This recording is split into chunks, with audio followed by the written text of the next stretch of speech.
Hello, welcome to episode 17 of Nintendo Nostalgia. I'm your host, Jacob Preston. I'm joined by my co-host, Ryan Black, and we are back, and we are playing with power. Ryan, how have you been, man? Welcome back to America.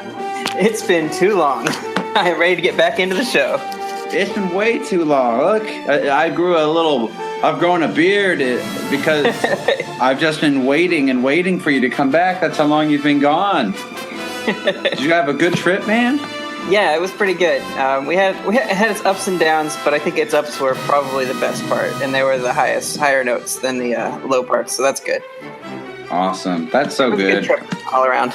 Vacations they're just nice days to have off, and even if you don't go anywhere, I like staycations a lot. I don't really like to travel too much, so I think just staying at home even for a couple days or a week or 2 weeks, it's just, there's something about it that you just, everything when you go back to work, it sucks going back to work after a big break, but you got so much more energy, you're happier, you're coming off of good times, good experiences, fun things, and even though you may not want to be back at work, getting through work, I feel like, is a lot easier, whereas once you hit the grind and it's week after week, work after work after work, it starts to weigh on you and you get really tired and you're just starting to get jaded. You know what I mean? Yeah, it's definitely a grind. It was a well-needed vacation. It was something that a long time coming and well deserved. Well, you hit the ground running immediately. Yeah, I did. No rest when I got back. Well, you got home at like 5 a.m, and then you had to be right back. You had to go right into work as like a couple hours later. Actually, dropped my wife off and the luggage and everything, and actually drove straight to work and just like slept on the couch for a couple hours before my shift. Gosh, you should have just taken that day off. It all worked out. It was okay. That's right. That's the kind of people we have here at Nintendo Nostalgia. People who go the extra mile and drive through the whole night just so they can work hard. That's the kind of dedication Ryan brings to all of you here on Nintendo Nostalgia. But guys, I'm just glad, Ryan. You know, we had our two good friends fill in for you, but I have to say, you know, there's just something missing, and it doesn't feel the same without you. So thank you. I love having you back, man. I'm glad you're safe. I'm glad you and Nisa had a good time. But so this is actually a Wednesday. We typically record on Tuesdays, but we had to record on a Wednesday because I forgot that yesterday was Valentine's Day because my wife and I, we really don't make that huge of a deal out of it. Like, we'll get each other a little something, but it's not like I love you, lovey-dovey thing that you see all over Facebook type of thing. I mean, we love each other every day of the year. That's how we kind of see it. You know, I'll randomly buy Becca flowers just cause or whatever, you know, or a little gift, and she does the same for me. So it's like, you know, it is what it is. So like, I guess this Friday we're going to go out to dinner and we're going to go. She's pre-ordering me a Bomberman and paying it off for a Valentine's Day gift for me. And I'm like, what do you want for Valentine's Day? And she's like, I just want to be with you. I'm like, that's so stupid. Like, of course you're going to be with me. We're going to go out to eat. Like, get something. Get some more shoes that we can shove in our closet. Get an outfit, whatever you want to do. So I don't know. She'll pay out a gift. She most likely will if we go, because we're going to go to the Greenwood Mall, I'm going to pay off my Switch, pay off Zelda, get pre-order Bomberman and pay that off and see what else I got, how money shakes out wise towards all that. And then maybe we'll, you know, she's a girl. We'll probably swing by a store and buy some piece of clothing for her Valentine's, but we're going to go out to eat and maybe go see a movie. I want to see Lego Batman, but she has no interest in that. So we'll see. Maybe we won't see a movie. I don't know. But that's what we're going to do this Friday. What did you and Nisa do on Valentine's Day? How was it? It was pretty good. We actually did more the day before than we did on Valentine's Day. It was more of a stay-at-home, like, enjoy each other's company thing for Valentine's Day. But the night before, we went out and we went to this. We had this gift card for the sushi place, and we went there. And the sushi wasn't that great, but it was still a good experience. And then we went and visited a couple stores because she's planning for a big birthday party. And then we decided just let's just go see a movie. And we haven't seen a movie in. I think it's been like at theaters, it's been like maybe a year and a half. Wow. So like we got to go and see Fantastic Beasts and Where to Find Them at the Dollar Theater, and that was good. It was a good time. It was a really good movie, and we enjoyed it a lot. And she especially liked that twist at the end with her favorite actor. So that was kind of a big thing for her. I've never seen it, so I don't know. But that's good. I'm glad you guys got to do that. Go see a movie. And isn't it funny how, like, once you're an adult and have a job and things to do, like, how much less we go to the movies than we used to? Yeah, it just, life gets busy. And movies aren't her favorite thing. Like, she has other ideas for better dates. And so, like, I haven't been able to do that in a long time. And she was in the mood, and I was like, yes, let's do it. Yeah. Same with Becca. She's... like, she only wants to see certain movies. Like, I'll want to see Wolverine when it comes out, but she probably won't. But she'll want to go see Beauty and the Beast. So, yeah. I mean, I don't even know if I'll see Wolverine in theaters. I don't make it out to all the movies. Like, I didn't see the last X-Men in theaters.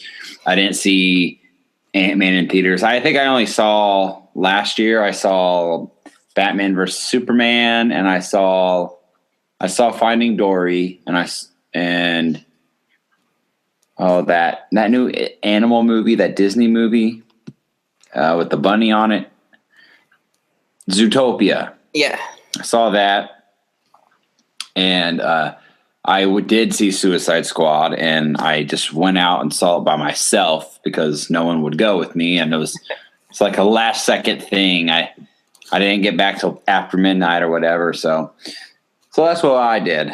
That's how movies are with me. So, but I want to see this Lego Batman movie. It looks funny. I liked the Lego movie, and I do want to see Wolverine.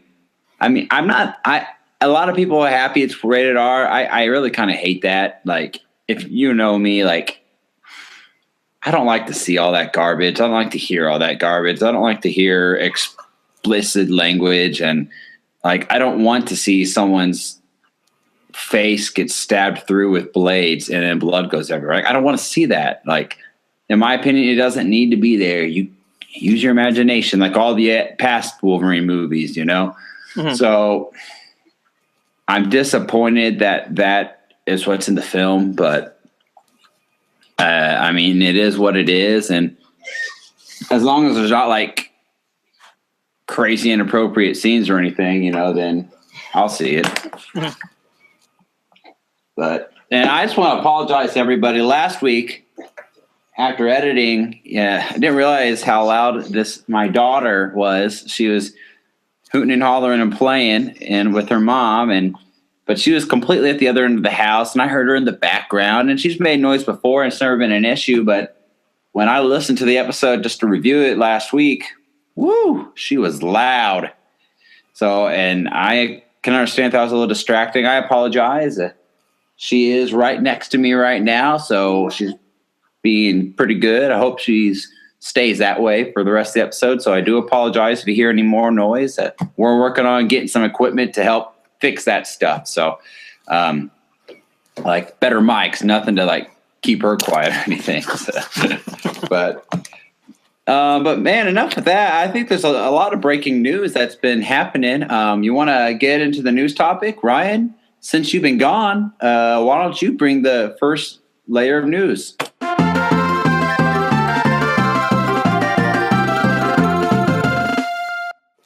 Like you said, like there's always something like right before we record that comes out that just like blows any of my other news out of the water, and that's like the new Pokemon that are coming out for Pokemon Go, the Johto Pokemon. There's going to be 80 plus new Pokemon. And where are my legendary birds and Mewtwo? But at the same time, like I'm ready for the new stuff. That's a good point. I'm glad they're bringing some new clothing options. Customize your character a little better. Yeah, that is cool. I mean, I haven't played Pokemon Go since the summer, so it doesn't it make me crazy. But it's cool finally that they're expanding on it. And I'm kind of glad because last Saturday, me and my brother-in-law, we just went to the canal and walked around and caught a bunch of Pokemon. I finally got a Gyarados and a couple other Pokemon. Like I got my Golem and a couple others that I was able to evolve and get to that point. And I leveled up finally to 24. I know I'm kind of dragging on my leveling up, but yeah, it was a lot of fun. It was nice weather, and I'm glad I did it now because I'm all set up for the new stuff to come. Yeah. Well, and it is cool to see that, and I got my canal badge. Oh yeah, did you? Congratulations! Yes. You want to throw Mr. John Miller a shout out there? Yeah, thank you, John Miller, for enabling me to go out and participate in your badge program. I won a gym at the canal, and basically take a screenshot of that specific gym and send it in, and you can get your badge ordered.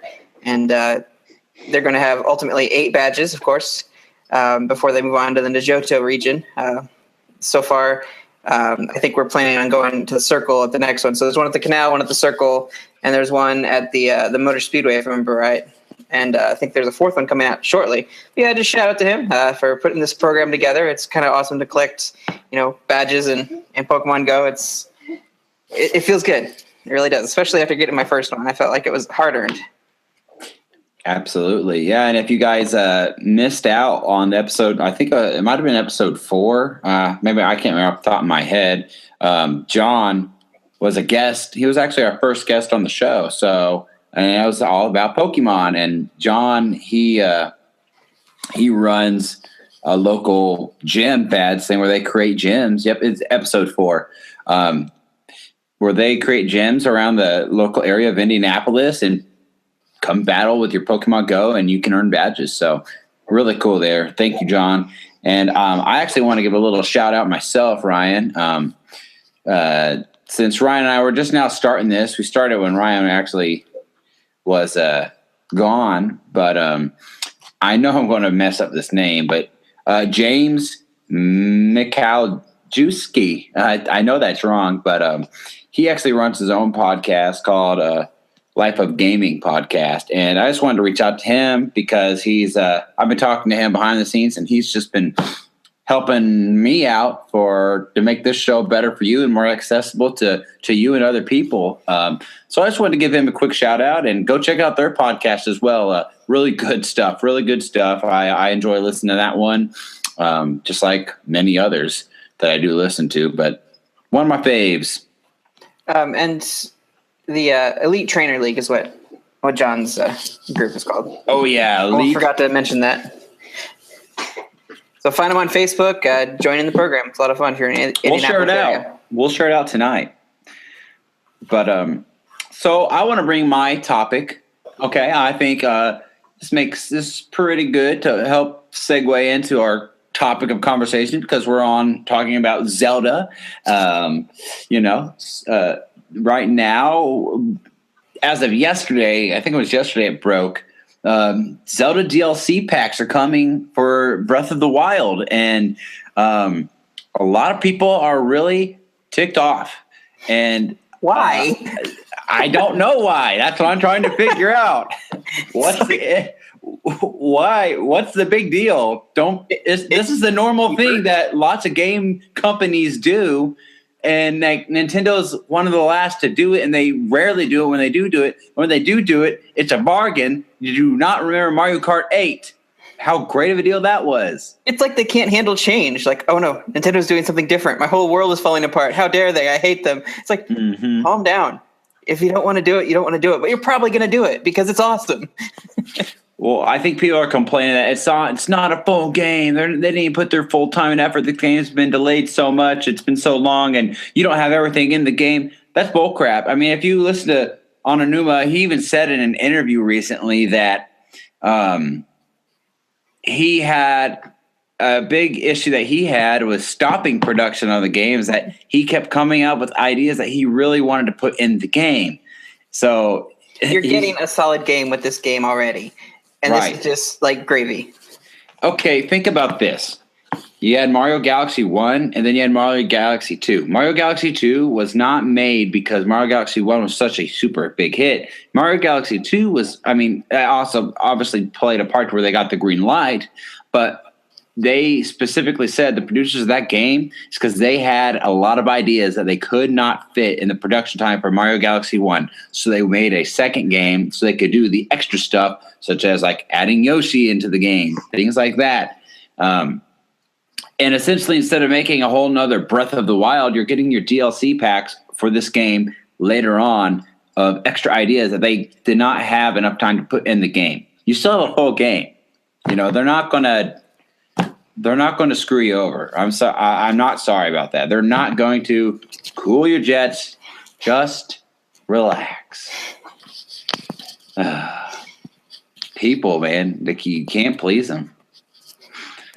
But I have it's like $20, right?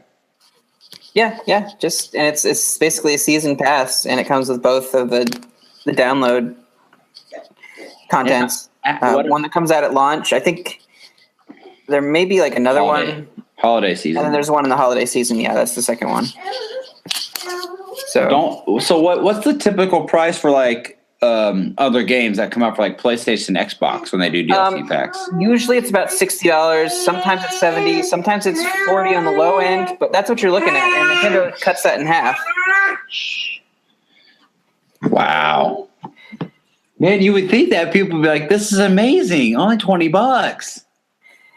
It's just it's the same people that freaked out. Oh no, Nintendo's going to start charging for online. I feel like it's those people too, and maybe not everybody like that, but like I feel that that's just something that Nintendo's doing something different, and that's not how they've always done things. It's like, did you skip the Wii U? Did you miss like Mario Kart DLC that went over really well? Everyone took that. Like, as far as I know, there was no like super backlash against that. Maybe it's just because no one's played Zelda yet, and so if they haven't played it, they have these preconceived notions that Zelda's going to be incomplete, or they're going to be worried that it's going to be like a half-baked game, and they have to release DLC to make it better, and that's not the case. And that's never been the case that I know of for Nintendo. Like, they put out quality games, and then they add content on. Just like with Splatoon, now that Splatoon was free, but to have all that extra stuff for free was like, thank you, Nintendo, you're awesome. Oh yeah, absolutely. I can't agree more with you. You know, it's just, you got to block out the noise. Everyone, stay tunnel vision. This isn't a bad thing. This is actually a good thing. You're going to get more content. Just think about how many times when like you finished Zelda after that long quest, and you were just like, when's the next game coming? Well, now like the one on holiday season, there's going to be like an additional like story added to it. So it's like even better. Like you get that extra second helping when you're done with the game. Like that's really exciting. Just wait 2 weeks. That's all you have to wait. Like in a couple days. But 2 weeks, that's crazy. Like, but just wait. Like, you're almost there. Stop just throwing fits and just, I don't know, maybe this is just misplaced excitement or misplaced like energy because they want it to be there now, but don't get frustrated. Get excited. I'm really excited. And I hope you all are too. You know, there's no reason for negativity. This is a good time. This is a time to be excited. People need to just quit being cynics. They need to quit being so uptight about everything and every little tiny thing that you have, that Nintendo may be doing this wrong, or it's not quite as good here, it's not what you want. Like, guess what? They're trying to please thousands beyond thousands of fans, and they can only do so much to satisfy everybody. They may satisfy others in certain areas and less than others. I wish they would quit making Fire Emblem crap and put out some Donkey Kong, but they're not. So it is what it is, everybody. I don't hate them for it. You know, they're feeding that crowd right now, and we'll come around and get some more Donkey Kong. So, and Metroid, hopefully, please. But so that's my thoughts on it. Anything else you'd like to add? No, not to that. I've been away from the show for a while, so I've got some ideas cooking. And I just want to lay them on the table, like some what if Nintendo did this type things. So I've been noticing a trend with Nintendo when they release a Switch information. They're like, hey, this has DNA from all the different systems. Mm-hmm. You pull little things from different things, and it's culminated on the Switch. And we're seeing that also, interestingly enough, in Zelda, where we're seeing elements from different Zelda games, DNA from different Zelda games. And what if that is the Switch's big thing? Their games, their theme of the games around launch in the first year were all about DNA from different games, like Mario. The new Mario is going to come out, and it's going to have DNA. You can see a little bit of things reminiscent of Mario Galaxy. You're seeing things, of course, Mario 64. You're seeing some things from Sunshine. You're seeing some common elements you see in other games. And it just makes me think that, what if they're trying to do this whole DNA thing beyond just the system? The games have that theme to them as well, where they're drawing DNA from all the previous titles and putting them together in this new game. I think that would be really cool to see them do that in some of their legacy franchises, their IPs. I think you're onto something, because last week I mentioned to Tom that I said I felt like the Switch is very reminiscent of the 64, but I see a lot of throwbacks to things they did at that time. But I agree with what you say. I'm seeing things from multiple. I really think Nintendo's digging into their past, and Kimishima said one of their top goals is they want to emphasize on their IPs, make them more well known, and I feel like they're taking advantage of what keeps them in the game, and that's their IPs. And I will not be surprised, if we see more games dude, I haven't played a game like this since back on the Super Nintendo. I really think you're going to start seeing a lot of Nintendo's past come back to being reborn for today. And I'm really excited about that. I feel so good about the Switch, and I think others do. I think skeptics do. They just don't want to be hurt or burned, I guess. I understand. I've been burnt by Nintendo myself, so I understand. And I used to be over the moon about Nintendo. They could do nothing wrong. And then I got upset about some things that they did, and it was slowly whittling me down. I was getting upset, and then there was one thing that was just kind of the last straw, and I was angry at Nintendo. But you know what? I started to realize that, hey, Nintendo's not a perfect company. Just like seeing your parents, they screw up, and suddenly they're people. Mm-hmm. So that's kind of so you kind of see that, and you're like, yeah, they're good. They're a good company. They do their best not to screw you over. And they give you tons of free stuff, maybe not in the ways that you'd hope, but in some other ways, you don't expect them to go this extra mile, and they do it. So the way I see Nintendo is to me, it's like your favorite sports team, okay? The Indianapolis Colts are my number one team of all time.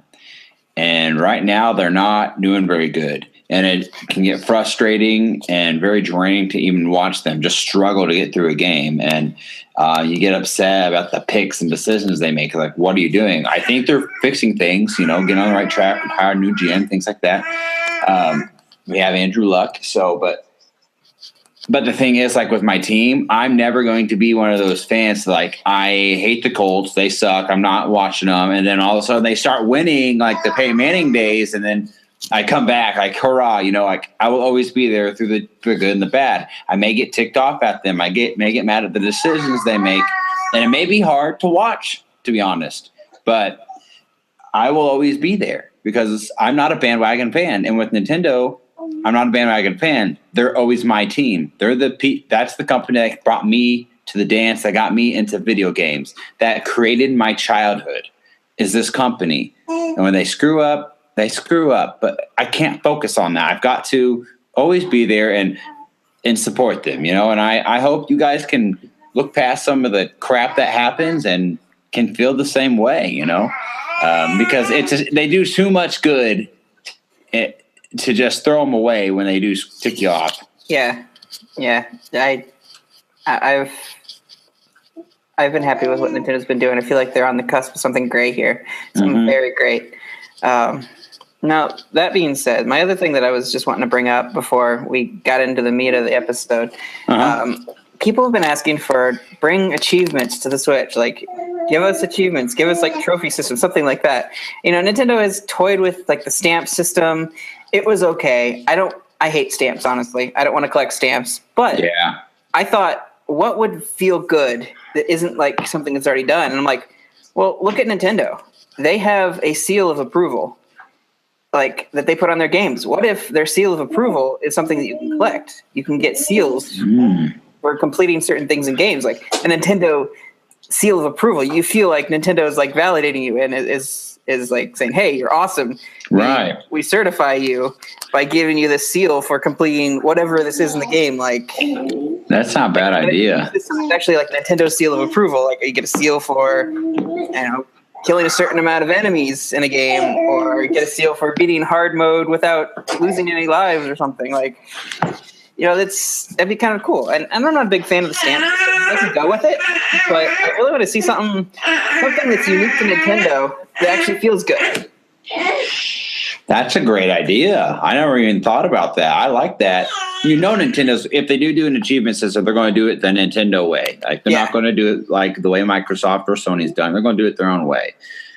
I agree with you. I think the stamps are more of like a hassle to just like feel like you got to get it done. It's. I feel like it's a Miiverse thing, and I feel like Nintendo's kind of moving away from Miiverse in some aspects. And so, like, I want to see those other options. What does Nintendo do that's signature them that they could make into like an achievement system or something? I agree. I like that. And one last side note before we get out of the news: the NES Classic was rumored to be ending. It's not ending. Nintendo Europe confirmed, they basically said it's not happening. Yeah, they refuted that. Yeah, that's the word I was looking for. They refuted it. It was false. So don't freak out, everybody. The NES Classic is still in production. I know some people are upset about that. Just chill. We're good. We're good. Okay. I'm glad I don't have to try to defend Nintendo if they actually were canceling production, because I do think that would be a bad idea. But how about the end production when they start producing the SNES mini? I'm down for that. Well, I honestly think they'll bring it back they'll really ramp it up for next holiday season too. I could see that. That'd be cool. Sorry, this kid is being loud. But she's just excited about Nintendo. She loves it. That's all she's known since the whole 5.5 months she's been alive. So, Ryan, have you been playing anything since you've been traveling so much? I have. I played Pokemon. I played a lot of Pokemon. I have not completed my Pokemon Sun Pokedex completely. In fact, from Bulbasaur all the way to, well, I'm not going to give any spoilers away, but you know which one I'm talking about. Wow, very cool. 800. 800 Pokemon, crazy. I bet that feels good. It does. It feels really good. And I got my competitive team up. I was actually able to get 2 big roots. And so 2 of my Pokemon use Big Root, and I haven't been able to get 2 in one game for the longest time. And so I finally got them in this game. I'm really excited about that. I got my Gengar right. I've got my competitive team ready. I've got my Pokedex filled.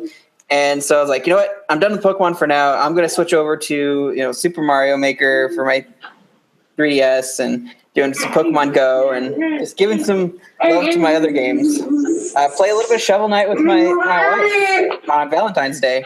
Nice. So that was cool. I finally got to start playing that. I love the retro throwback. Very cool. Me, I've just been playing Majora's Mask, trying to beat it before Zelda gets here. So that's my goal. I want to finish this game. And some days, I make big progress on the main part, but this game, I'm just trying to do all the stuff too, like get every mask. I want the Fierce Deity and get a bunch of heart pieces. So the past couple days, I've actually 3 days ago, I made some good progress. I finally beat the Water Temple. But then the past couple days, I've just been doing a bunch of side quests and like beating all the spiders and the cursed houses, things like that. Yeah. And just with life in general, I can only do so much in one setting. So, that's what I'm trying to do right now, but nothing different. Nothing's changed there. But so with all that said, everybody, we're going to hop into the topic you've all been waiting for. It is The Legend of Zelda: Twilight Princess.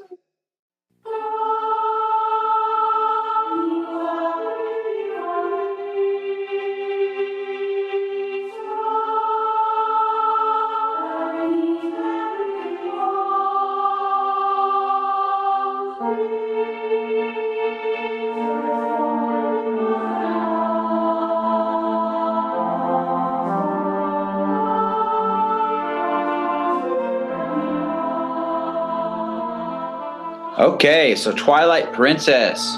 Once this game came out, just like after last week's episode with The Wind Waker, you knew it was a direct sequel to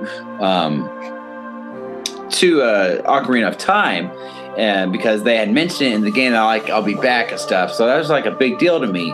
But at this point, when this game actually came out, I think we had figured out like there was a timeline of some sorts. But we figured out that this one happens with basically directly after the game of young Link. You know, when you're a kid Link. So that's where this takes off. So now let's jump into our Hyrule Bible, the Hyrule Historia, for a little backstory.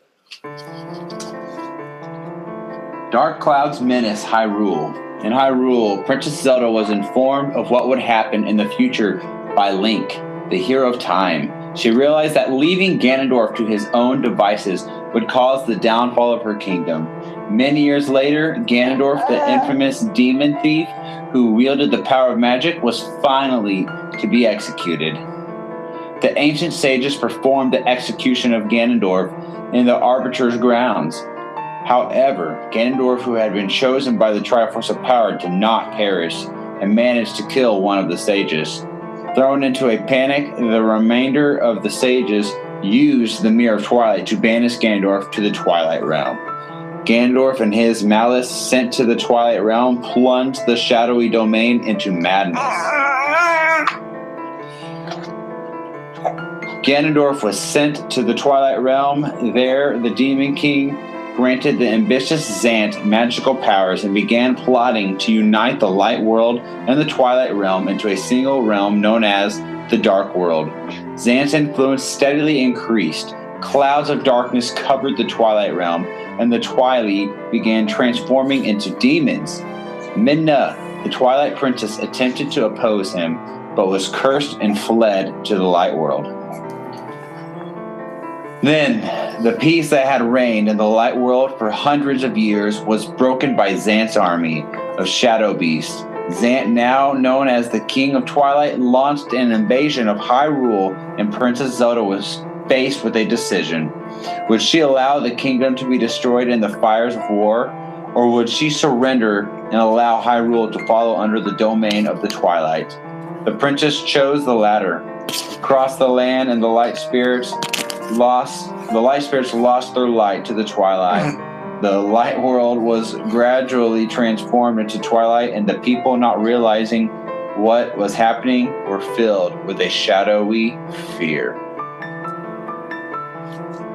So that is our background story for Twilight Princess. Ryan, I would love for you to kick it off with your first experiences with this game. Like, do you remember the time you found out about this game and what you thought? Like, remind me of go back to that Ryan and what you were thinking during all this time, because this was a big deal when this game was coming out, man. From day one, like where things started coming out about it, like me and my good friend Robbie, just like we fawned over this game. We were so excited, and we each decided to get. Well, he had a GameCube, and of course I had the Wii.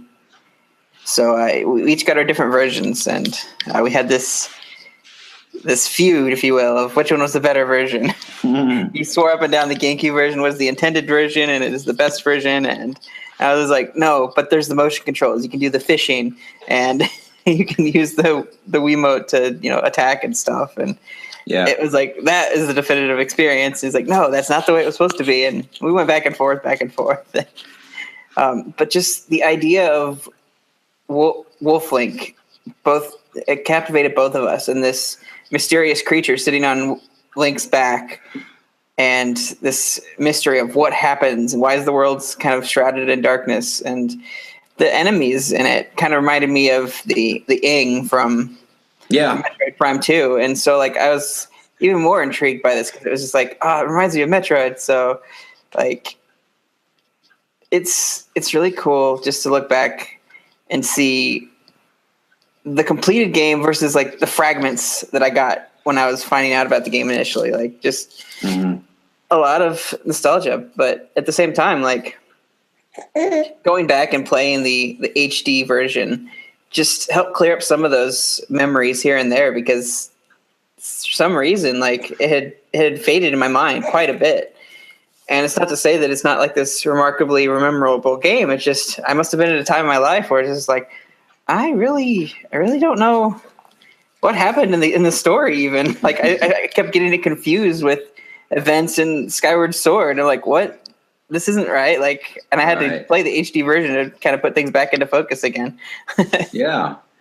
That, can I say I got the HD version and I looked at when it came out, and like, it came out on March 4th of last year, the day after the Switch is going to be released this year. And can I just say, like, little did I even think that a year from now that I'll be playing Breath of the Wild on my Nintendo Switch when I picked up that copy.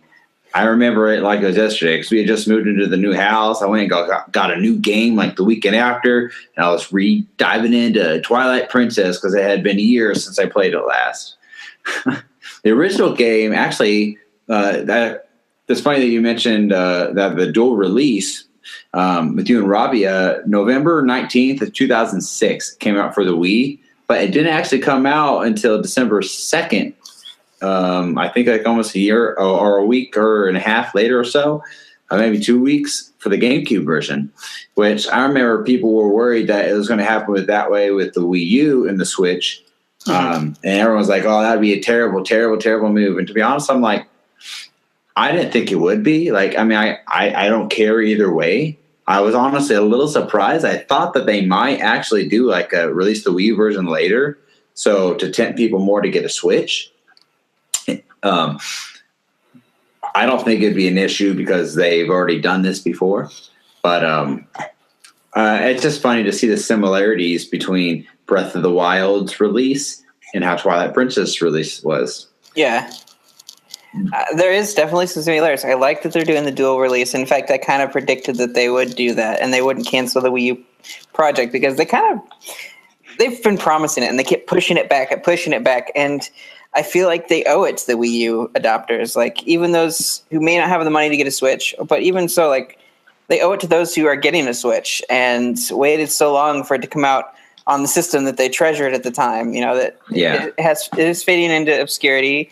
It's got its great titles on it for the Wii U, but like it's not the excitement, the awesome system, the new thing that it was when we were finding out about Breath of the Wild back in its early kind of conception, at least as far as we knew. Right, absolutely. And to be honest, I really do feel like that Breath of the Wild is a Wii U game. Like it was made for the Wii U. I'm getting it on the Switch, but it was completely made and designed to be on the Wii U. Yeah. And I think what delayed it so long was they said we're moving everything over to Switch, so you need to push your project on that. I think that's what really delayed it. I feel like this game has been pretty much mostly done, and all these extra ideas that Anonymous has had and been able to put in and come up with probably came up with after really much everything else was finished for the game, you know, and why they were just porting it over to the Switch. So that's what I think about that. Now, I want to talk about my experiences with this game because this is at this point, I'm in 8th grade going into my freshman year of high school. So this is, it came out in. Wow, has that been that long? Yes. Yeah, absolutely. Wow.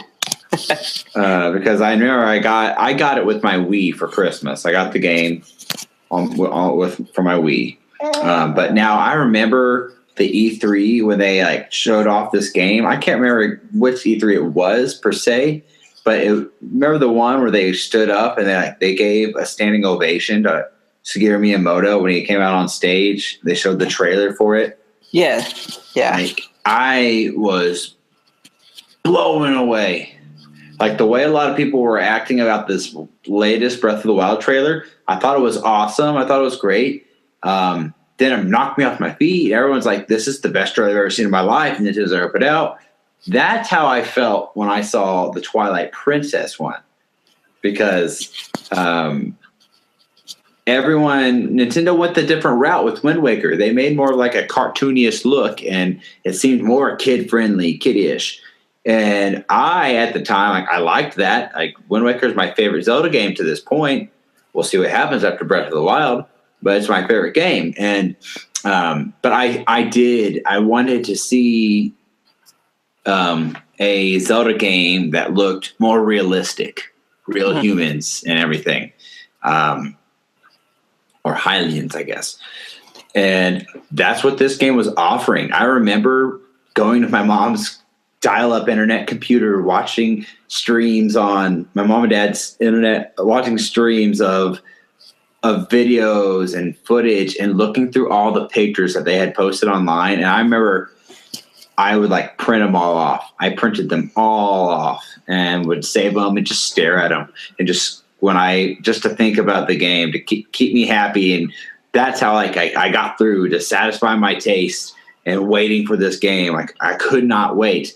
I remember, I think one of the big things that really like blew me away was, and he's actually not even that tough of a boss, but it's the spoiler alert. It's like the boss of the fire temple with the Gorons.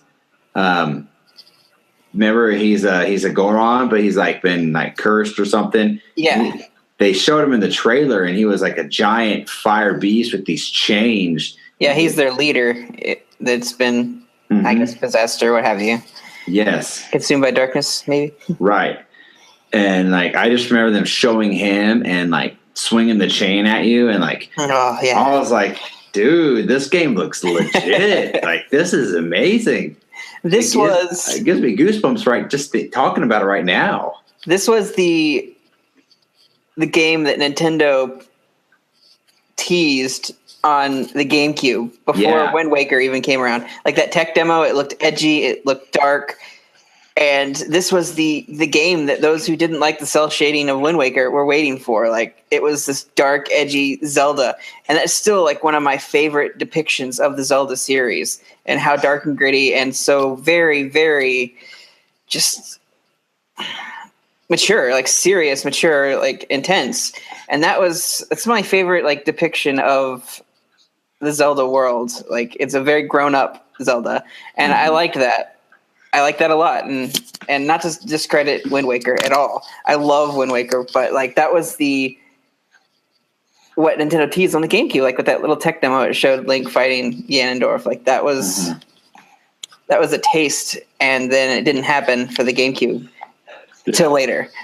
Right, later, and it was viewed more as a Wii game, essentially, anyways. But to be honest, I didn't know there was a GameCube version. I can't lie, like I didn't know till honestly, well after I beat the Wii. I never saw a GameCube version in stores. I was all, because when they announced the Wii, I was all laser focused on the Wii and getting the newest Nintendo system and printing off pictures for that too. I was like, I remember like one of the main pictures they had was like all of these different colored Wiis you could get, like lime green, red, blue, white, black, and like I don't recall many of those colors coming out, by the way, but some were exclusive to like Walmart and what have you, the Target. Can I just say I really wish that they would release more color schemes for the Switch, though? Like, Oh yeah, I mean, they probably will. I mean, I saw a cool render of what Splatoon would look like if they had Splatoon Joy-Cons, but I've seen like skins you can put on the Joy-Cons and don't mess with those. They'll fall off with a bunch of use. Yeah. I mean, they look cool and tempting, but I've never done that stuff in the past, so I probably won't. But just saying, it'd be cool if they printed it like that. With Twilight Princess, like the differences between the GameCube and the Wii, like it was weird because like I'd get in the arguments with Robbie and it would be like, well, this is how Link is supposed to be. And like in the two versions, they switched the hands that Link used so that you could use the Wiimote in your right hand. But at the same time, like you got this better experience, in my opinion, because you could hear like the wolf Link come out through the speaker in the Wiimote, like hear that like right next to you. You hear alerts and you could hear like just the extra dimension of playing your game. Like I thought that was the ultimate experience, and the GameCube one was inferior. And I'm like, oh no, I don't care about Link's hands being reversed in the GameCube version. Like it doesn't matter. What matters is the sound that's coming through the Wiimote. But so let me ask you this: after playing Twilight Princess HD, now do you agree with Robbie? Because I think I believe the HD version was designed after the GameCube version because it was controls, and I think they had the GameCube map because everything was mirrored for the Wii and the GameCube. I think everything was based on GameCube. I don't know. I don't know enough now to really know that if it was. It sounds like it would have been the GameCube version that they did the remaster on, just because you don't have the motion controls and stuff. And I could see that, especially since like Robbie picked up the HD version with the Wolf Link amiibo. Like he doesn't even own a Wii U, but he picked it up because I think it was probably that was part of the reason why I picked it up, is because it is the GameCube version, like HD. Yeah. Like I think that could play a part in that. Yeah, absolutely. So like the story of this game, it takes place after, like we said, in the child timeline.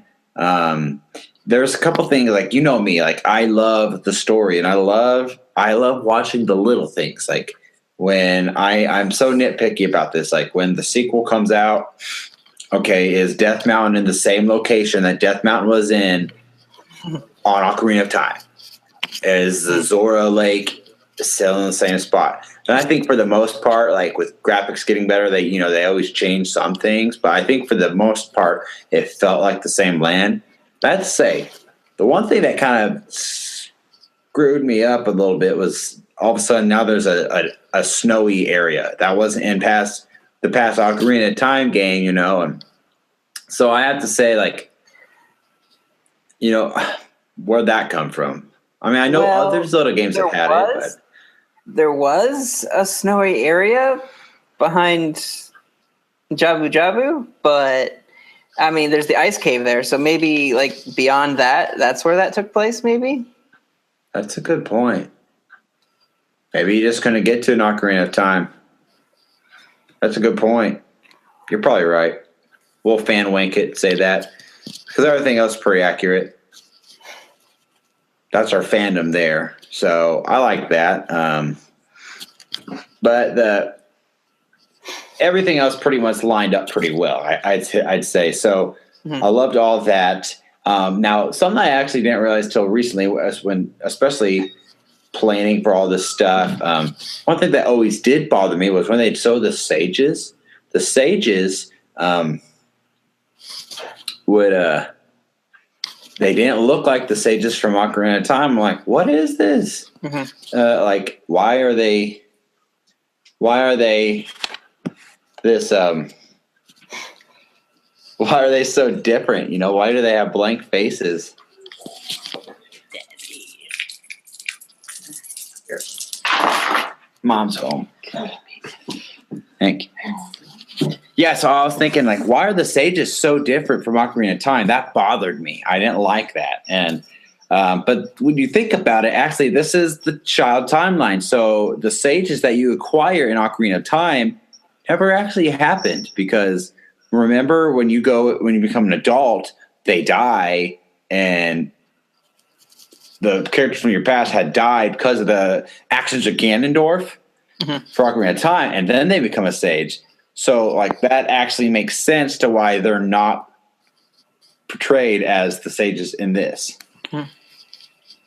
Because I think in Wind Waker they are. I think they talk about past sages. They kind of show off the Ocarina of Time versions of what the sages were. So that makes a lot of sense. That was something that always confused me and bugged me as well. But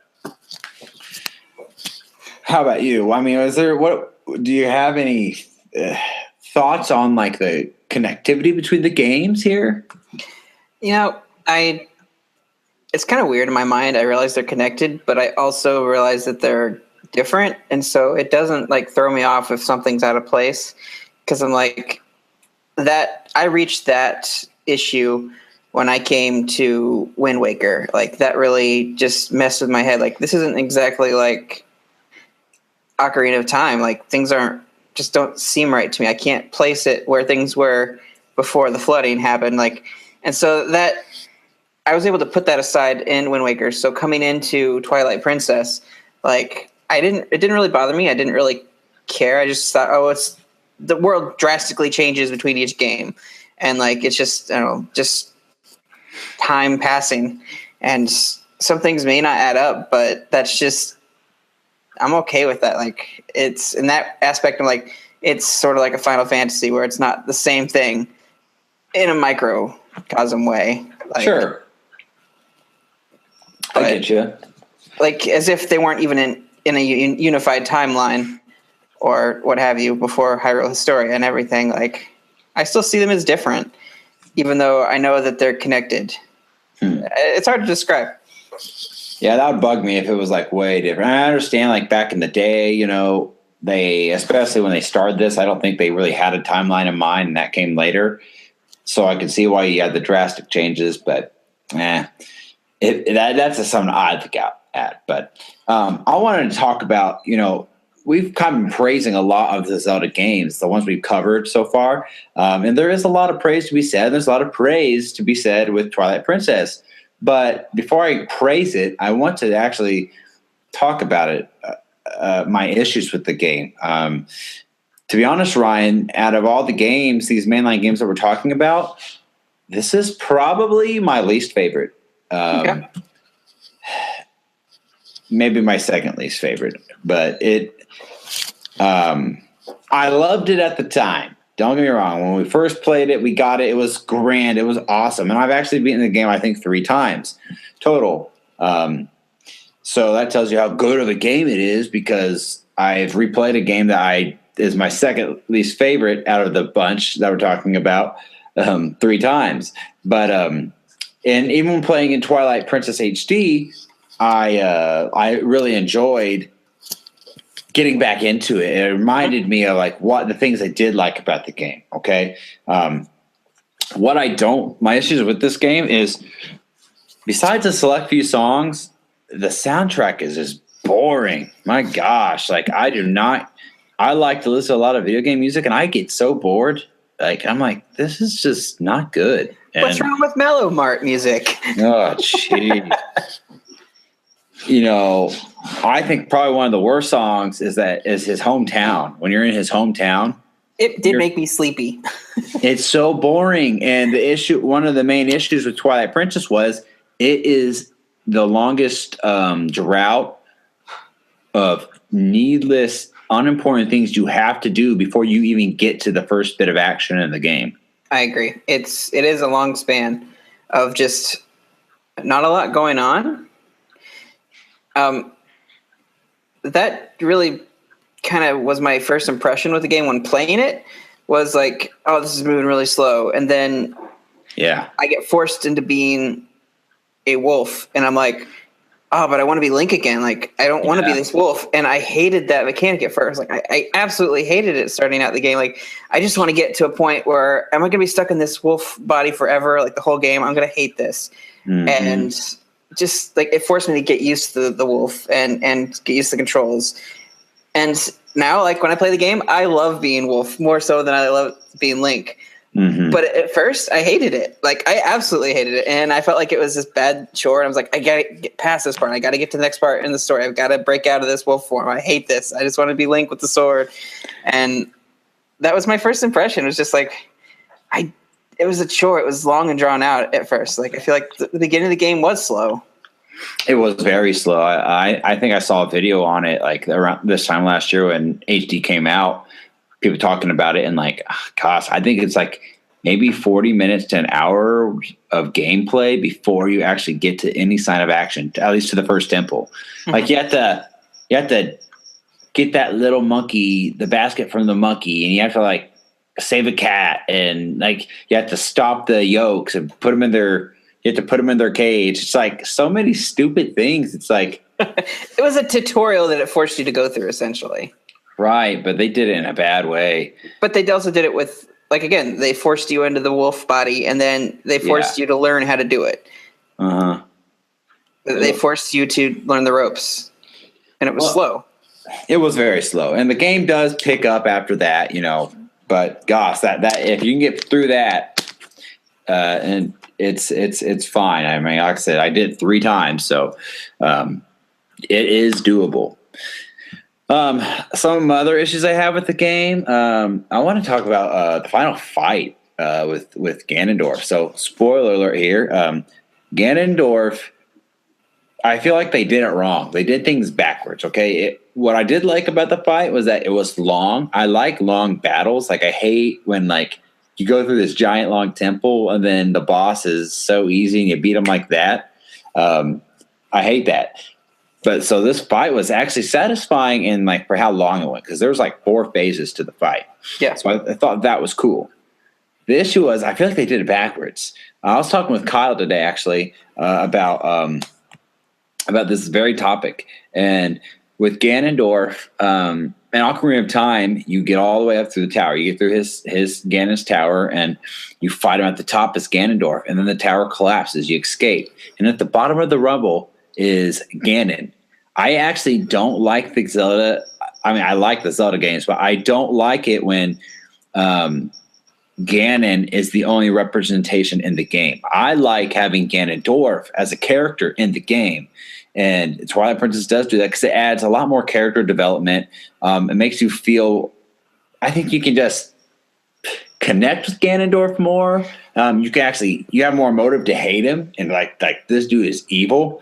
Whereas Ganon, he's just like a wild raging beast. I don't really feel like he's in control. He's just a monster, And I like having Ganon at the end of the match, like in Ocarina of Time, is this his last ditch effort? He has transformed himself into Ganon, and it's game on. It's like kill the wild beast or be killed. And I think that's so cool way to end it. This one, however, you fight possessed Zelda. After you beat her, then he transforms himself into Ganon, and you have to fight him as the wolf, and which was a cool mechanism at the time. But when I think back on it, it's kind of like beast versus beast is what they were really going for there. And I get that, but I think it came in at the wrong time of the fight. Because then you go and you fight Ganondorf on horseback in the field, and then you fight Ganondorf with swords, like. That beast mode should have been the last ditch effort, just like an Ocarina of Time. Now, he never went beast mode in Wind Waker, so there's no argument there. He was just Ganondorf. But you did have those other forms or what have you. They were puppets, though. They weren't. It wasn't him, right? Per se. That was still part of the boss fight in some ways, but like I did not like. I was very put off by actually this animalistic Ganon version. It wasn't the bipedal, like standing up, like pig-like enemy that it always was. It was more animalistic, and they did do that because Wolf Link, and he's on all fours, so why not put the final boss on all fours? And it was very like boar pig-like, and I just didn't like that model of Ganon. It wasn't my favorite representation of that.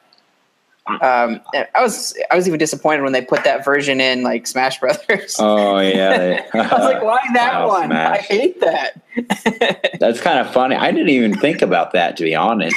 Like, I didn't even think that the reason they put him on all fours was because of the wolf. Like I didn't connect the dots there. Because you're right, in all the other ones, he's standing up on hind legs and he has swords or some sort of weapon and he fights you. Yeah. So so I just think they got the final fight wrong. I really do. I think it really affects the overall product of how you felt about the game. Now, I mean, first time you play it, it's great, and I actually remember praising it back when I first beat it, like, oh, that was so cool. But once you really sit back and think about it and what you like out of Zelda games, it's not so as awesome. But that's my thoughts on that. Now, do you have any more criticism you want to give the game? Yeah. Go for it. No, I love it and I hate it at the same time, and that is character design. Like, not just Ganon, but like just character design. Like, just they look so weird. Yeah. The NPCs like just look so strange to me, like the weird foreheads and the weird like proportioning. It was bizarre. And like I think the worst one is probably Mallow. Like, what is he? Is he a baby? Is he like older and just like dwarfism type thing? Like, what is this this character? What is it? Is it a baby? Like, the baby talks, but it seems really intelligent. It's running the shop. Like, what is Mallow? It's a big question. Like, oh gosh, I don't hate it. It's just like weird. No, you're right. I'm glad you brought that up, because one thing like that you get with this Zelda game, two issues that I have with it, two more that I have, is that talking after yours, it is, everyone wants a realistic looking Zelda game. People want that with Breath of the Wild, and I'm glad it's not totally a full realistic human looking game. And because here's my issue, they don't age well. They just don't. Yeah. Because if you got, that's a prime example. When you brought Wind Waker over to HD, it looked gorgeous.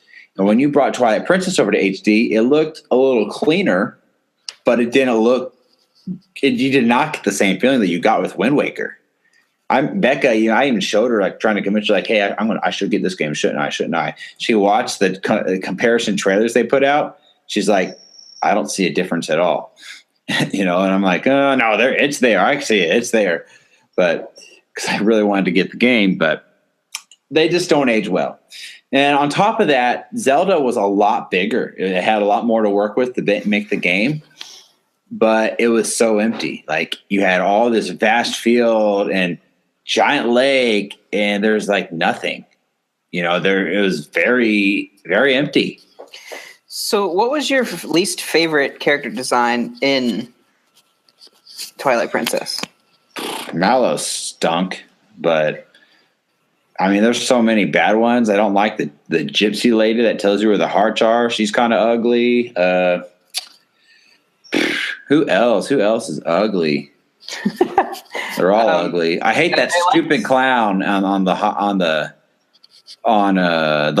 Hylia.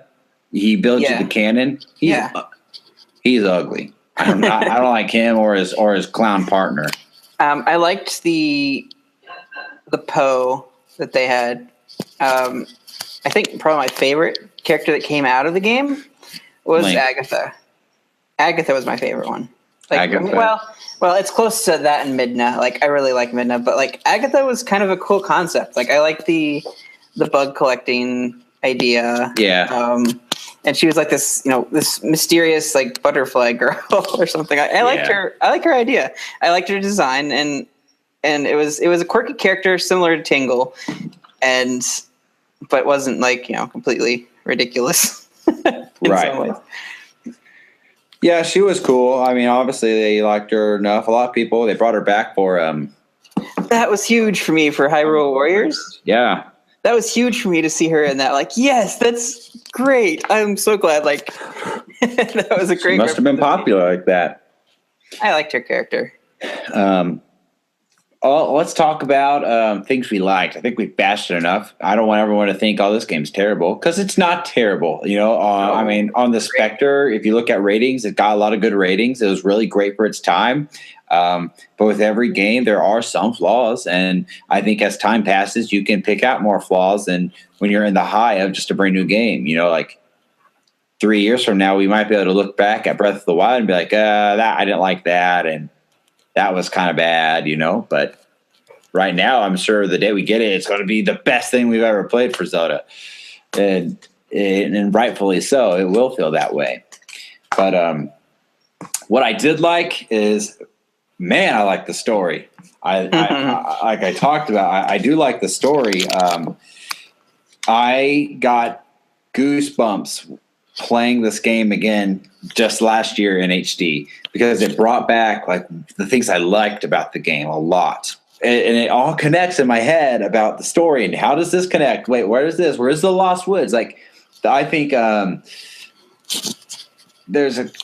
biggest scene that sticks out in my mind is like when you have already beaten the Forest Temple, okay, and you're like way deeper in the game, but you don't have the Master Sword yet. Mm-hmm. You find out that there's actually a hidden section of these woods, because they're not even called like Faron Woods or Lost Woods or anything like that. Or is it Faron Woods in the game? Is that what they call it, Faron Woods? I believe that's the area that you go into right outside the village, isn't it? Yeah, that's correct. But there's a hidden passage. It's like that no one can get to. It's like vegetation's growing over time, which all these games have in a long time in between each other. Yeah. So you go back here, and this is like where my mind starts to be like, wait, are they like connecting the game here? Because in my mind, I'm thinking like the town's not called Creaky Village where you grow up and wake up at, like it is in Ocarina of Time. I'm like, where are the Creaky, Corky kid and stuff like that? I know I'm saying that name wrong. Sorry. I always say it wrong. You all can make fun of me when you listen to this. Ryan, say it the right way for me. Kokiri. There you go. Where are the Kokiris? Where's the town? Where is all that area? And you find out, going back in this area, it doesn't necessarily take you to Kokiri's hometown, but it takes you to the Lost Woods. In the Lost Woods, that is now the Lost Woods, because all this vegetation that's growing over, you go through all these trials, and you're going through this trial over all these creepy, dead-like forest creatures that are chasing you. You have to attack them all and kill them, and you're trying to stop this Skull Kid that showed up. And the Skull Kid, after you get through all this part, says a little line. I can't remember what he says, but he says something that triggers that he promised an old friend or something that he would look after this. And that old friend, I think, tells you, this is the Skull Kid. You can correct me if I'm wrong, but this is what how I interpreted it, that this is the same Skull Kid from Majora's Mask who gets possessed, because he becomes friends that the young kid, because this is the child timeline. Child Link befriended him at the end of Majora's Mask after you beat the game. And in my mind, when he said that, like, what other Skull Kid is there that like that? There isn't one. And then when you find, after you get through all that, this is where it gets really good. When you do the little trial to enter this rubbished area, everything's like falling down and the music changes and all that stuff. Once you complete the trial, you go in through these doors, and then it takes you literally to the past. It's like this sacred realm that's been sealed away, and you are in the Temple of Time. Like, they got it right. Like, they designed the room just like the Temple of Time in Ocarina of Time. Like, it was this big opening, and it had the same music, and you go down the stairs and the little ledge, and then you go behind it. Back behind it, there's the sword that you get in Ocarina of Time. So then that tells you this ruin, this area, is the old Hyrule town. This is where Hyrule Town and Castle used to be, and vegetation has taken over the area because the church that held the Temple of Time that held the sword was right there in town. So like that blew me away. You pulled from its pedestal. I was like, oh my gosh, this is amazing. Like I get goosebumps just talking about it. I was like, that's the connection. That's how they do it. So then that also makes more sense with like more of the landscape outside of there, like how things have changed over time. And here's Death Mountain, all this stuff. I thought that was so cool. I mean, just so cool. I loved that. And another one of the key parts that I love that connects to the story was the hero Shad. Is it? The dead skeleton guy who teaches you all the unknown moves. Yeah, the one that trains you in different. Yeah, that's Link. That's Ocarina of Time Link. That has been confirmed that is Link, and he is like placed all these scrolls to help the future hero when the time comes. He has made it to where he needed to like pay his dues, I guess. Even though he saved Hyrule and Termina, to pay his dues, and he teaches you all these special moves, which was a cool feature. They added like these special type moves to fight and combat with. That was cool about the game. They never really had that in other Zelda games, but I loved that. That was amazing. We can assume like this is the hero wins timeline where Link goes back to be a kid again. Continues his life as a kid, and we can assume that he got old and he got stronger and learned new sword moves and just bettered himself. Got old and died of old age. I mean, we can maybe assume that. I don't know what happened in Link's life during that timeline stuff. That stuff's not been filled in, I don't believe. Correct me if I'm wrong. It's not. But then like he has all that time to do all this stuff, like learn the sword techniques, write scrolls about it for people down the line, whether there's a new hero or whatnot. I don't know if Link's aware that there's a continuing timeline of good and evil, but he has to prepare in case evil comes back, and like, right. So that's kind of cool to know that he somehow is able to be a ghost or a specter or whatever he is to help train the future generations. Is so cool. I mean, what other game has done that really? Maybe they're out there. I don't know, but those two things blew me away. I really, really like that. Very cool stuff. Anything? What do you like about the game? I know I'm kind of blabbing around right here, but go ahead, lay it on me, man. I liked the range of items. I think the best feeling that I got was running along rooftops and Hyrule, like Castle or what have you. Like, yeah. Just running along those rooftops, it just felt really cool, like a Japanese movie. Like I watched an anime where they're running across the rooftops, battling and stuff like that. Like I hated those stupid birds, though. The noise they made and everything. Like in the yeah. But yeah, it was really cool just to do that. Some of the rooftop combat, and I was always afraid to fall off, but I also like felt really cool jumping from peak to peak of the roofs, and that was a cool element of it. Now, what items were introduced in this game? Would you run down to those? Like, what was unique to this game? Well, two of the items that come to my head right away was one was kind of the corkscrew, like spinny wheel, where you had to fight the skeleton boss with in the desert. And that was an interesting choice in weapon or item. It was, because I mean, that's the issue with this game and with many others, is that like really a lot of these items are just mainly useful for that temple, and that's it. Maybe a couple side things here, but it's not like it's not a main item anymore after that temple. But the ball and chain, that was like huge. You remember the giant ball that he could barely walk around with, but he somehow could swing like high over his head and just launch it at people? Vaguely. I don't think I used it much. It was in the Winter Temple. Like I said, you don't. I did not. I love ice levels, but that is the one ice level I did not enjoy. Oh, I didn't like any of that, other than I liked how adorable the abominable snowmen were. Yeah, his wife was real adorable when you go up to into that room. A little scary, but Could I tell you how freaky that still is?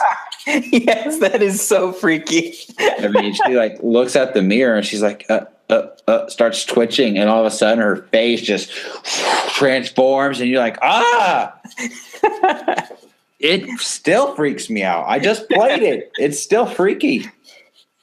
I think I think I was off on a bad foot with the whole snow area because of the whole sledding thing. Like, I got so frustrated with that. Like, yeah, I think I was just, I hated that part because I don't know why, I just couldn't get it. I couldn't get it. And I got really frustrated. And so, like, then doing the ice temple stuff, like wading through the deep snow, and it wasn't my favorite ice level for sure. Like, that themed level, but I did like the boss a lot. Like, just the ideas and everything. Now, let me just say, like, Nintendo released an official recipe for the pumpkin soup. Mm-hmm. Yeto's pumpkin soup, and oh my goodness, like, we made it for my birthday party this year, and it was phenomenal. It was really good. So delicious. I enjoyed it a lot. I had more than a serving size. It was really good. So look it up, try it out, people. You don't have to put a dead fish in it. That's good. It was cool to experience that. Yeah, there was no fish, but yes, it was really good. I liked that. So you should eat it too. What other like items come to mind? Like hook shot and what have you? Like, the double hook shot was really cool to have. That was kind of the coolest thing ever. Yeah, like, okay, I have this hook shot, from Ocarina of Time. It's cool. But now I have claw shots, and not only that, it's two of them. It's like, does that not feel awesome to like reach and grab something and swing over and reach and grab another thing? That felt amazing. Like, that was so powerful. That was really cool. I felt like you owned everything with that. I think a lot of people really enjoyed that. You just feel kind of like a Spider-Man in a way, especially that whole Sky Temple. Just really cool. That was a long, drawn out temple, but man, did it feel good. Like, just using the claw shots, you had to wait for things to happen. It would definitely tried people who weren't patient. Oh yeah, absolutely. I don't know. Other than those items, that's what I really liked out of the game per se. I will say, Midna, we haven't really talked about her that much, but she was your sidekick in the game, like Fia is for Skyward Sword and Navi is for Ocarina of Time. I really think she was probably the best sidekick Link has ever had. She really wasn't too annoying. She had a lot of personality to her. She had a lot of sass, and that was something to really credit to her, like, character design. Like, I loved how sassy she was. She warmed up to Link a little bit, like, later on, like, and they became good friends. But like the sass in the beginning, like where she taunted Wolf Link and stuff, it was so good. Yeah.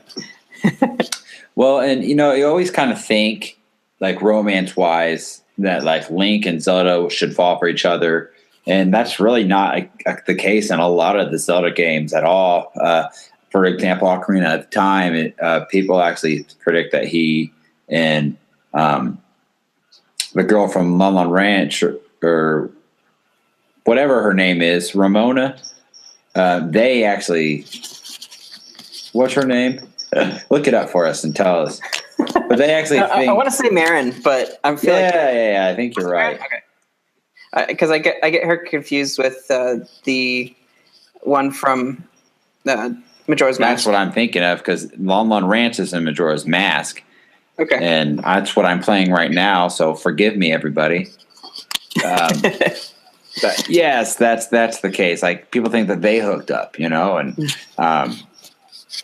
to be honest, at the end of Twilight Princess, I really kind of feel like she was more. I felt like there was a Midna.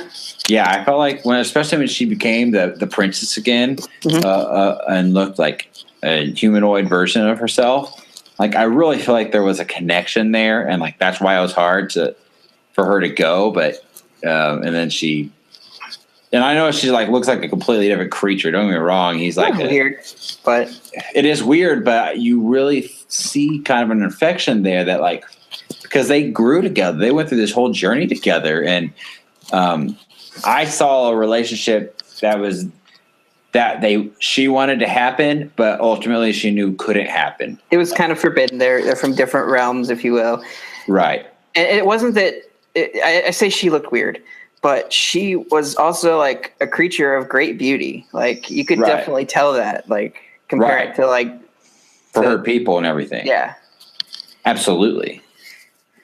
So that she was really cool, and I hope they bring a sidekick like her back somehow in the fold. I have no clue if there's even going to be a sidekick in Breath of the Wild. Zelda. It looks as if she's like your sidekick in a lot of the videos and stuff. I feel like they fight alongside in a lot of ways. Like they're riding together on horses, and I feel like that might be like the sidekick. That could be. I mean, that's just speculation. I mean, that's not confirmed. That's kind of the vibe I got anyway. That's not confirmed. You're right, but they very well maybe have done that because people wanted a female player you could play as, but you're not getting that unless like maybe you can control her for some side things. But that'd be interesting and cool to have back because they did do it in like some of the DS games and stuff like that. But I like that thought. Well, she was your sidekick in Wind Waker. She talked through the stone. Yeah, a little bit. Yeah, and she was also sidekick in sort of Spirit Tracks. I didn't actually play those ones yet. Yeah, they're kind of hard to get into. I'm not a big stylus-driven fan. I hate that they made it. Unless it's World Ends With You. But anyway, that's a different story. Yeah, those side tangents on those games. I'll talk about them some other time. But no, that's a cool theory, Ryan. I like that. Music in the game, you say you didn't like it, but did you like the music, like instrument, or the grass and what have you? And you had to be the wolf to howl? And the howling, and then also like using the grass to summon Epona or the bird, and very animal themed game, like to summon animals and be in tune with nature. I really didn't view the grass, to be honest, as like a main item, like a musical item. I just kind of saw it as a little pick me up thing, like a Deku nut or like a Deku right, or something. Because you didn't have it on you all the time, you just kind of found one and blew it. Yeah. Okay. And the main emphasis was being a wolf and howling, and no, I didn't like it. I thought it was kind of sounded bad. I didn't think that it was programmed very well. The quality of the sound when he howls, like usually when you hear like the ocarina or you hear a harp, it like sounds really pretty, and it's like, oh, that's a beautiful piece that they just played. Because after you learn a new song, you get to like hear like an extended version of it. Mm-hmm. And, I just was never impressed with the howls. I'm like, shut up. Especially maybe a part of it maybe has to be like you control the volume, like that's how you play. You gotta hold the button down and you gotta move it. So he's like, ooh, there's like a lot of sliding up and down with his voice. There's no like single note. It's not like A, X, Y. It's really you're holding up the note the whole time and you just move it up and down on a chart there. So, I mean, did you like it? I mean, that's just my opinion. I love the sounds that were made from the grass items, but like that almost that tribal instrument, like with nature sound. But I didn't really like the wolf howling mechanic. Not my favorite. And it's different, and they tried it out, and you can't blame them for that. So I'm glad they went for something different. I wonder where the ocarina went. It's the child timeline, But other than that, I really don't have much more to say about this game, man. Do you have any final thoughts to wrap it up here? I feel like we haven't given it a lot of like super praise, but like I feel like that's maybe there's someone else we could have on the show someday. They could go into like an in-depth analysis with us and just be like Robbie, heap on the praise. Like that'd be cool. Like, cause he's such a big fan. Like I'd love to see him on the show. We couldn't make it happen this time, but maybe when we do our in-depth analysis of the Twilight Princess, we play through it and down the road, like that's something we can bring him on for. Cause he seems to be like gung ho. That's his favorite game, like out there. I think one of his favorite games of all time. Definitely his favorite Zelda. So I think it'd be really cool to have him on and get his view, because we haven't been super praising of the game. It is dark. It is a very dark game. It is very mature, and they did some weird decisions with the art and really cool item ideas. But then some were like, why do you have this gear thing that you spin on top? That was weird. There's things. It was a mixed bag. It honestly was a mixed bag. It was great in some areas and weird in others, and didn't like it in some other areas. But it was just all of this big, epic feel and adventure that you expect from Zelda, even though it had its quirks. Sure, absolutely. And Ryan, I think I could be wrong, but from the general senses I get from a lot of people is I think they feel a lot like we do. I think there's mixed feelings about this game. Like I said, it's a grand adventure, and it's the game as a whole is not a bad game. It's not a bad game at all.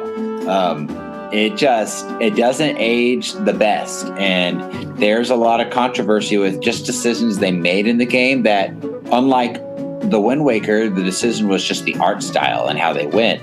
This, I really feel like just the item they chose for the music, just how they tried to base it around the theme of animals, like you said, and that honestly wasn't always the most fun. They try to spoon feed you a lot too. That's something else with this game. Like the enemies were just super easy. Like a lot of people complained about how easy this game was, and so just we don't hate this game at all. We love it. I have the box. I bought the game. I played it more than once. It's a good game. I still have it, and I highly recommend to play it. And if you haven't played it, go out and go get it, try it, because you know what? Your opinion is your own experience with the game, and you could play this game like, these guys are stupid. This is the best game I ever played. Like, I like Skyward Sword. I think it's a very fun game. Kyle Martin thinks it's the worst Zelda game ever made. So Kyle Martin's wrong about that. So I can say that. But so go out and go play it, guys. Where can you find this game? Well, they have obviously re-released it for the Wii U, and they've released it on the GameCube and the Wii. So got an old retro store, go out and find it. You can play it there. You can digitally download it to your Wii U as well, too. And they actually have the Wii U copy still in stores for a short time until they sell out of all their Wiis. Then it'll be held to retro stores as well. Ryan, I am so glad you're back, buddy, because you can do your job. Tell everybody your due diligence. Oh, sorry, we had such a long episode. We had a lot to talk about, and I'd been gone for quite a while, so, Yeah, we had to catch up. I hope you enjoyed the time that you spent with us this week.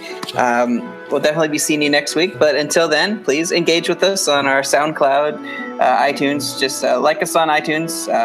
We really could use that boost, to people to recognize us and get to experience what you're experiencing now, and I hope it's a good experience for you. Check us out on Facebook. We actually just started a new chat. It's kind of a group that we've started for just talking to people, engaging in community, exchanging friend codes and network IDs, just to really get into that community, play games, especially with the Switch coming out. We want to play lots and lots and lots of games with you, whether it's Mario Kart, Splatoon, Global Test Fire, and what have you.